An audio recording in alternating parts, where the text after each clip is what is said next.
Well, Gordon, welcome to Spectrum Miami. Thank you for having us. This is your first time here. First time at any kind of art fair, art show. We're glad to be here with you. You know, let's talk about just for a moment the work of Gordon Huether. When we look at it, it really isn't regional, is it? It's international. Not at all.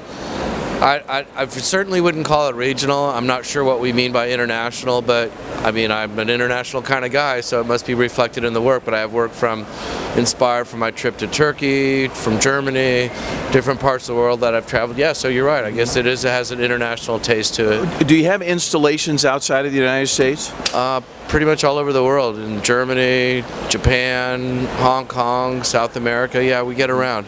But your first time in Miami? It's our first time in Miami, that's right. So this is our way here at Spectrum Miami to introduce ourselves to the art community in Miami. Now, give me an idea of, you've had an opportunity now to reference some of the collectors that have come by and their interest in your work. Has there been anything that you've learned over the last 3 or 4 days that you look back on and you go, oh, that's interesting, this is the direction that this collector group would head? I'm still kind of absorbing everything that I've learned. I guess the one thing I've learned is just patience and not worry very much. I mean, I've got a great staff here.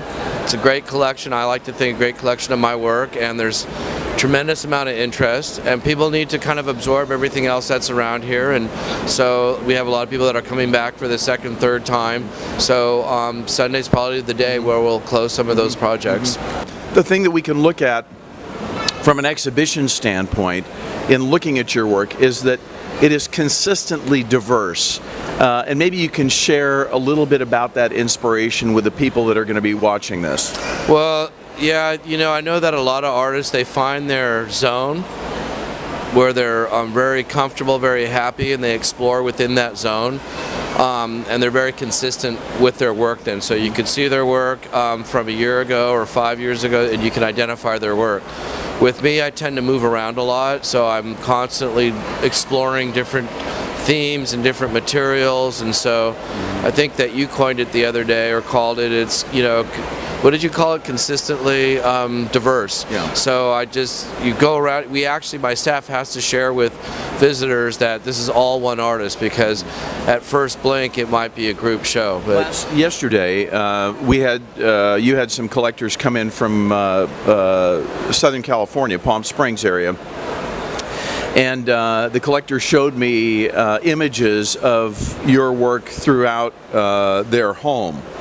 And it's so interesting, and I know you and I have had this discussion before, that your work can literally work its way through an entire installation, whether it's a residence or a commercial complex, and not be redundant. That's right. And it looks like there's this exploration of talent and creativity that's going on between the artist and the finished work. Maybe you can share that a little bit with the public. Well, the first part we talk about, the gentleman, the collector, Mr. Hansen from Southern California, there's about 6 residences across the country that have filled their house with my art, but it doesn't, you're not falling on top of yourself seeing the same thing over and over again. So it looks very diverse, and so it actually totally makes sense. I'm not sure what you're asking me before about the diversity of the work. Well, you know, for example, this piece right here is really exploring repurposed materials and what nature's effect is on man-made materials. Behind me is using more organic, like wood materials, and they all have every piece that I do has one story or another. Some of them are very self-evident. Others you have to kind of intellectually go there a little deeper to figure it out. When you look at the work and you see the finished piece, is there a story in your mind? Oh, every single one. Absolutely. Absolutely. And some of them are like, you have to kind of go deeper to get the story. I'm not really one of those art intellectuals where I have to intellectualize everything. When I say that each piece has a story, that's genuine, and I'm really thinking about something while I'm creating it, or oftentimes after it's done, it kind of tells me what the story is. That's great. So we're here at Spectrum Miami, 2013, meeting with Gordon Huether. Great event. Thanks for being here. Thanks for having us. All right. Thanks.